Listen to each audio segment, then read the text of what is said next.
Hello everyone, আজকে বানাবো বাঙালির খুব পছন্দের একটি নিরামিষ পদ, পনির পাতুরি।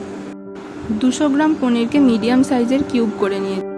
এবার একটা মিক্সিং জারে 3 টেবিল স্পুন নারকেল কুচি নিয়েছি, 3টে কাঁচা লঙ্কা এরকম ছোট ছোট টুকরো করে দিয়ে দেব। কেটে দিচ্ছি যাতে করে ভালোভাবে পেস্ট হতে অসুবিধা না হয়। এবার দিয়ে দেব হচ্ছে 1.5 চামচ মতো সর্ষে, কালো সর্ষে।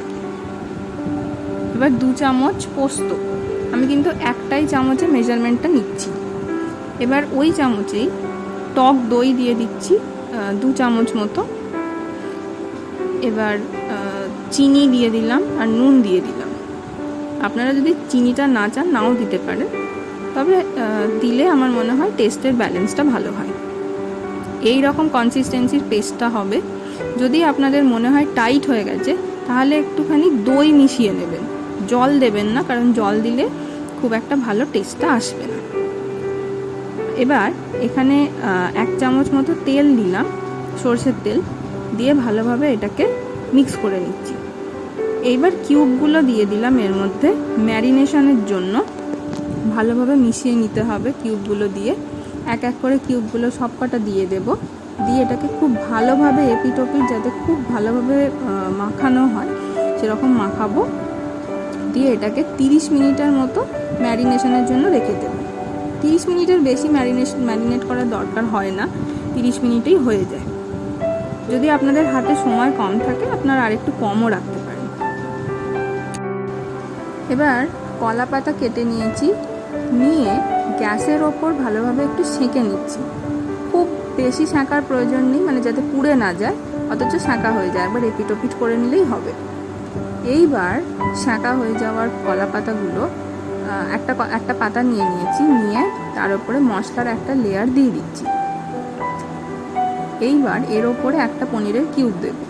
আমি পনিরের কিউবের উপরে এবং নিচে দুদিকেই মশলাটা লাগাচ্ছি যাতে খুব ভালোভাবে এর ভেতর ঢোকে ফ্লেভারটা। এবার এর ওপর দিয়েও দিয়ে দেবো ভালোভাবে, সাইডগুলো খুব ভালোভাবে কোটটা করে দিতে হবে।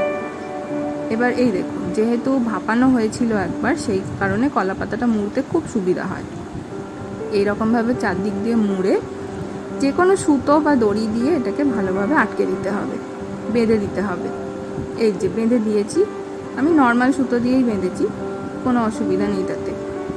এবার একটা কড়া নিয়ে নিলাম, নিয়ে তাতে একদম অল্প একটুখানি 1/2 চামচ মতো তেল দিয়েছি, দিয়ে ভালোভাবে কড়াটাতে মাখিয়ে নিলাম। তেলটা গরম হলে এই যে দেখুন এরকমভাবে দিয়ে দিলাম, দিয়ে এটাকে ঢেকে রান্নাটা করতে হবে। এক পিঠ হতে খুব বেশি সময় লাগে না, ওই 2-3 মিনিটের মতন লাগে। 2-3 মিনিট হয়ে গেলে আপনারা এটা ঢাকনাটা খুলে আরেকবার উল্টে দেবেন। ব্যাস, তাহলেই হয়ে যাবে আমাদের রেডি পনিরের পাতুরি। এবার খালি দেখুন লুকটা কেমন এসেছে। এই যে খুলছি আস্তে আস্তে।